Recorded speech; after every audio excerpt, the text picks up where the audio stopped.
সবাইকে স্বাগত এশিয়ান দেশ সংবাদে। দর্শক, পুরো সংবাদ জুড়ে আপনাদের সঙ্গে আছি আমি আনোয়ার রাজ। এবার বিস্তারিত।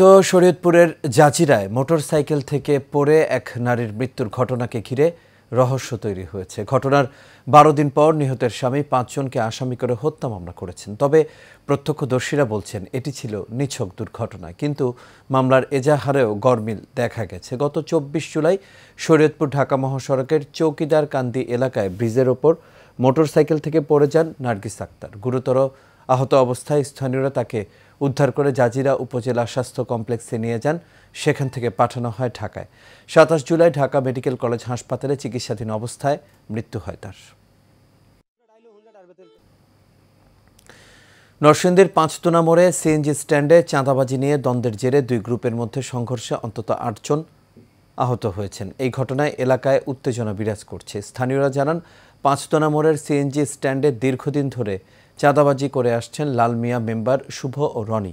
এই চাঁদাবাজি বন্ধের প্রতিবাদ করেন মোসাদ্দেক প্রধান ও রফিকুল ইসলাম সহ তাদের সমর্থকরা। এই নিয়ে 2 পক্ষের মধ্যে কথা কাটাকাটির এক পর্যায়ে সংঘর্ষ শুরু হয়। এতে মোসাদ্দেক প্রধানের পক্ষের 8 জন গুরুতর আহত হন। তাদের মধ্যে 3 জনকে ঢাকা মেডিকেল কলেজ হাসপাতালে ভর্তি করা হয়েছে এবং বাকি 5 জন স্থানীয় বিভিন্ন হাসপাতালে চিকিৎসা নিচ্ছেন। এই ঘটনার পর দুষ্কৃতিকারীদের বিচারের দাবিতে সংবাদ সম্মেলন করেন মোসাদ্দেক প্রধান।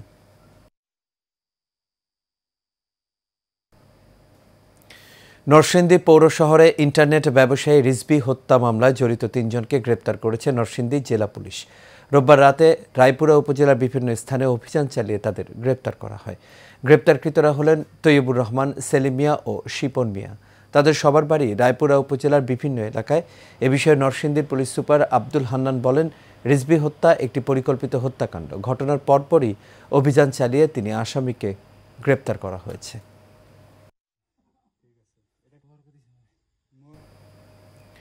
চাঁপাইনবাবগঞ্জের গোমস্তাপুর উপজেলা স্বাস্থ্য কমপ্লেক্সে রোগীদের চিকিৎসা সেবায় হয়রানি ও নানা অনিয়মের অভিযোগে অভিযান পরিচালনা করেছে দুর্নীতি দমন কমিশন।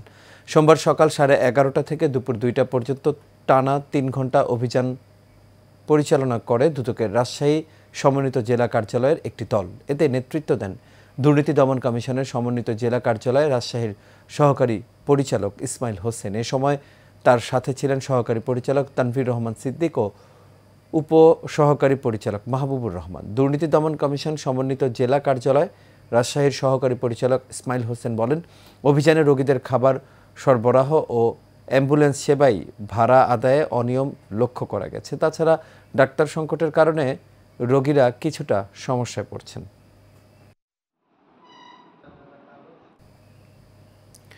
রাঙামাটির লংগদু উপজেলায় জালিয়াতির মাধ্যমে জমি দখল ও হয়রানির প্রতিবাদে সংবাদ সম্মেলন করেছেন বগাছতর এলাকার 5টি পরিবারের ভুক্তভোগীরা। সকাল 11টায় লংগদু প্রেস ক্লাবে আয়োজিত এই সংবাদ সম্মেলনে লিখিত বক্তব্য পাঠ করেন উপজেলার বগাছতর ইউনিয়ন রাঙিপাড়া এলাকার ভুক্তভোগী পরিবারগুলোর সদস্যরা। তারা বলেন, স্থানীয় ভূমিদস্যু মনির হোসেন জাল কাগজপত্র তৈরি করে তাদের জমি দখলের চেষ্টা করছে। ইতোমধ্যে বিভিন্ন সময় ভয়ভীতিও প্রদর্শন করা হয়েছে। মামলা মোকদ্দমা এবং হামলার মাধ্যমে ভুক্তভোগীদের হয়রানিও করা হয়েছে। সংবাদ সম্মেলনে আরও উপস্থিত ছিলেন ভুক্তভোগী বানু, আব্দুর রব, কাঞ্চন মীর, মমিন মাঝি, নিজামুদ্দিন সহ পরিবারবর্গ।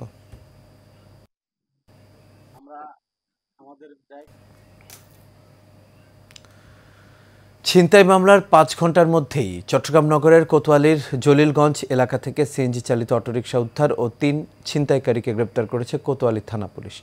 এ সময় চালকের কাছ থেকে ছিনতাই করা মোবাইল ও নগদ টাকা উদ্ধার করা হয়। দুপুরে চট্টগ্রাম মেট্রোপলিটন পুলিশের কোতোয়ালি থানায় আয়োজিত এক সংবাদ সম্মেলনে এই তথ্য জানান সিএমপির দক্ষিণের উপকমিশনার মোহাম্মদ আলমগীর হোসেন। তিনি বলেন, গ্রেপ্তারকৃত আসামি ওয়ারিদ কুদ্দুস আকিব, সাইফুদ্দিন সাবু ও নোয়েল ডায়েস এই 3 জন সক্রিয় ছিনতাইকারী সদস্য। যাত্রী বেশে সিএনজি চালিত অটোরিকশাটি ভাড়া করে ছিনতাই করে তারা।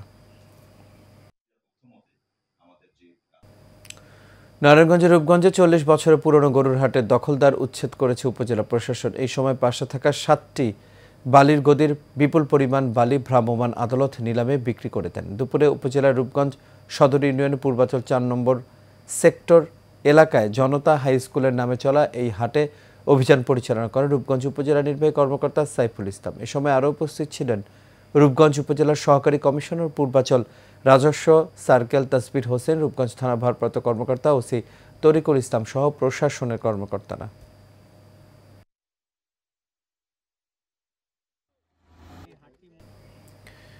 গাজীপুরের ভাওয়াল বদর আলম সরকারি কলেজ ছাত্রদলের নতুন কমিটি ঘোষণাকে কেন্দ্র করে ক্যাম্পাস জুড়ে উত্তপ্ত পরিস্থিতি বিরাজ করছে। পদ বঞ্চিত নেতাকর্মীরা টায়ার জ্বালিয়ে বিক্ষোভ প্রদর্শন ও মানববন্ধন সহ বিভিন্ন কর্মসূচি পালন করেন। ইতোমধ্যেই সংঘর্ষের ঘটনা ঘটে এবং বেশ কয়েকটি মোটরসাইকেল ভাঙচুর করা হয়। শিক্ষার্থীদের অভিযোগ, ছাত্রদলের ত্যাগী নেতাদের মূল্যায়ন না করে নিষিদ্ধ সংগঠন ছাত্রলীগের সক্রিয় সদস্য ও বিবাহিতদের গুরুত্বপূর্ণ পদে রাখা হয়েছে, তাই কমিটি বিলুপ্ত ঘোষণার দাবি জানান তারা।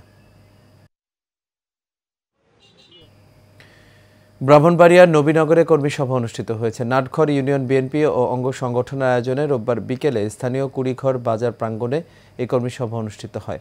নাটঘর ইউনিয়ন বিএনপির সিনিয়র সহসভাপতি মাসুদুর রহমানের সভাপতিত্বে কর্মী সভায় প্রধান অতিথি হিসেবে বক্তব্য রাখেন নবীনগর উপজেলা বিএনপির সাধারণ সম্পাদক মোহাম্মদ নাজমুল করিম। এ সময় বিশেষ অতিথি হিসেবে আরও উপস্থিত ছিলেন উপজেলা বিএনপির যুগ্ম সাধারণ সম্পাদক মোহাম্মদ রহমতুল্লাহ, কৃষি বিষয়ক সম্পাদক MA কাহার সরকার, সদস্য আহমেদ রুবেল, বিটঘর ইউনিয়ন বিএনপির সভাপতি ফজলুল করিম বাবুল, বিদ্যাকুট ইউনিয়ন বিএনপির সাধারণ সম্পাদক মোহাম্মদ আসাদ সহ আর অনেকেই।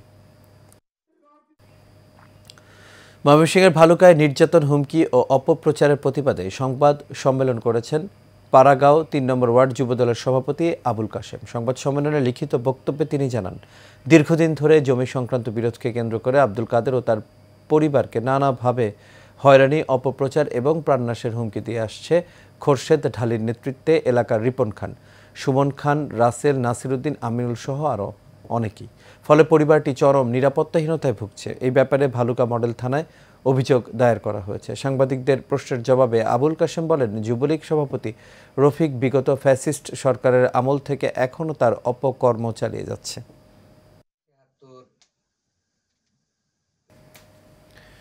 আগামী জাতীয় সংসদ নির্বাচনকে কেন্দ্র করে কুমিল্লায় 6 আসনে বাংলাদেশ জামায়াত ইসলামের পক্ষ থেকে ব্যাপক প্রচারণা চলছে। সেখান থেকে সবশেষ খবর জানিয়েছেন সহকর্মী আশিকুর রহমান রাসেল।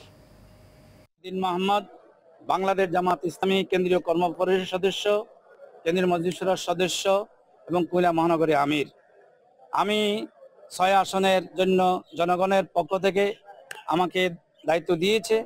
আমি জনগণের প্রত্যাশা পূরণের জন্য প্রত্যেকটি ঘরে ঘরে আমি যাওয়ার চেষ্টা করছি এবং সকল ধরনের প্রস্তুতি নেওয়ার জন্য আমরা উদ্যোগ নিয়েছি। প্রস্তুতি প্রায় সম্পূর্ণ। এই কুমিল্লা 6 আসনের 4,74,185টা ভোট। এই ভোটাররা বলছে দেশের একটি পরিবর্তন আসা প্রয়োজন। যারা লুটপাট করেছে, যারা পেছিস সরকার আমাদের 17 বছর কুমিল্লার ঘরে থাকতে দেয়নি, শহরে ঢুকতে দেয়নি, আমরা বাইরে অবস্থান করে তাদের সাথে নিয়মিত যোগাযোগ করেছি। আমরা আশা করব আগামী দিনে একটি সুন্দর, সুষ্ঠু, নিরপেক্ষ, ন্যায়ভিত্তিক, ইনসাফ ভিত্তিক একটি নির্বাচন অনুষ্ঠিত হবে ইনশাআল্লাহ।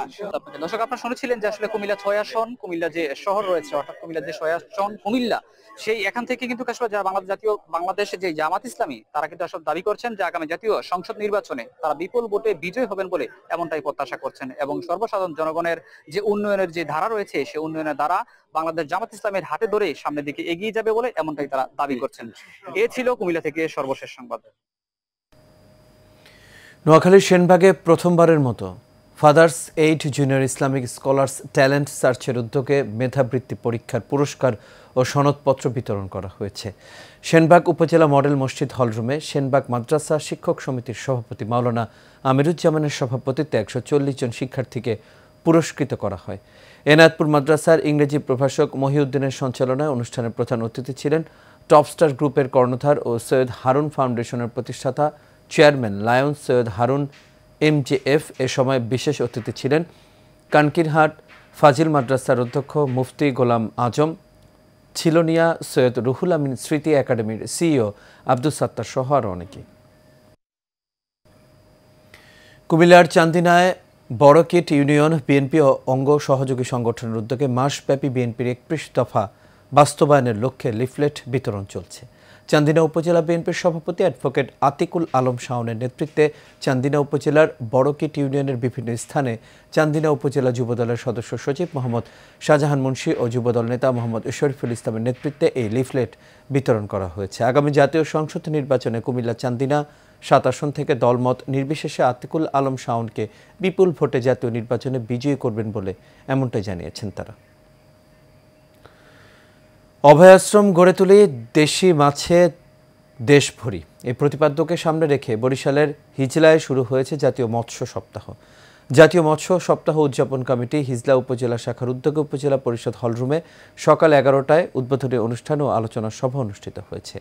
অনুষ্ঠানে সভাপতিত্ব করেন হিজলা উপজেলা নির্বাহী কর্মকর্তা ইলিয়াস শিকদার। সভায় বক্তব্য রাখেন উপজেলা সিনিয়র মৎস্য কর্মকর্তা মোহাম্মদ আলম, উপজেলা কৃষি কর্মকর্তা আহসান হাবিব আল হাসান জনি, হিজলা থানা অফিসার ইনচার্জ আমিনুল ইসলাম সহ আরও অনেকে।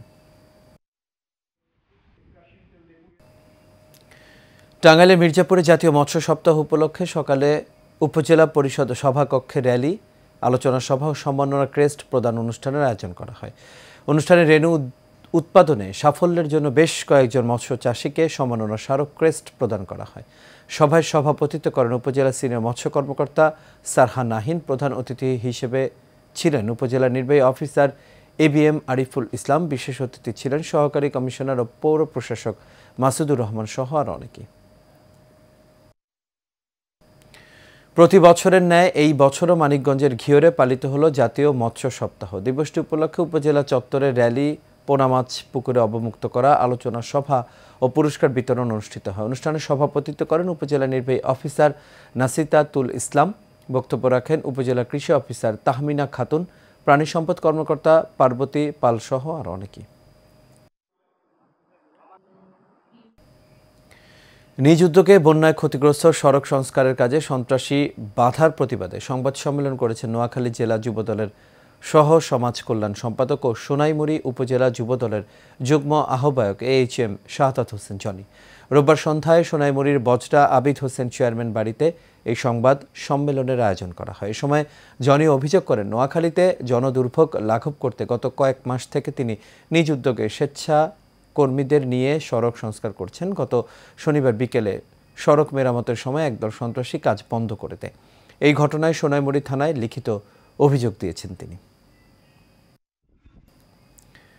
নারায়ণগঞ্জের সোনারগাঁয়ে নিউ হোপ এগ্রোটেক প্রাইভেট লিমিটেডের আয়োজনে আগামী দিনে ডিলারশিপদের ক্ষমতায়ন বিষয়ক কর্মশালা ও আলোচনা এবং মতবিনিময় সভা অনুষ্ঠিত হয়েছে। সকালে উপজেলার পৌর এলাকায় রয়্যাল রিসোর্টে আয়োজিত অনুষ্ঠানে কোম্পানির নির্বাহী পরিচালক মিস্টার ইউলিনের সভাপতিত্বে প্রধান অতিথি ছিলেন বাংলাদেশ অঞ্চলের নিউ হোপ কোম্পানির ব্যবস্থাপনা পরিচালক মিস্টার হে কোয়াইন শুই। বিশেষ অতিথি ছিলেন কোম্পানির জলজ খাদ্য বিক্রয় পরিচালক মিস্টার অ্যান্ডি পেং, কোম্পানির HR অ্যাডমিন মিস্টার সু হুংচুয়ান ও নিউ হোপের ম্যানেজার আজহারুল ইসলাম।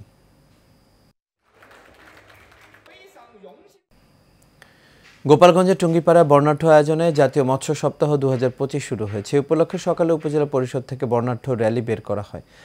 মৎস্য সপ্তাহের উদ্বোধন করেন টুঙ্গিপাড়া উপজেলা নির্বাহী কর্মকর্তা ফারজানা আক্তার। এ সময় সিনিয়র মৎস্য কর্মকর্তা দেবাশিস বাসারের সভাপতিত্বে উপজেলা কৃষি কর্মকর্তা রাকিবুল ইসলাম, থানার OC খোরশেদ আলম এবং রবিউল ইসলাম সহ উপজেলার মৎস্য চাষীরা বক্তব্য রাখেন।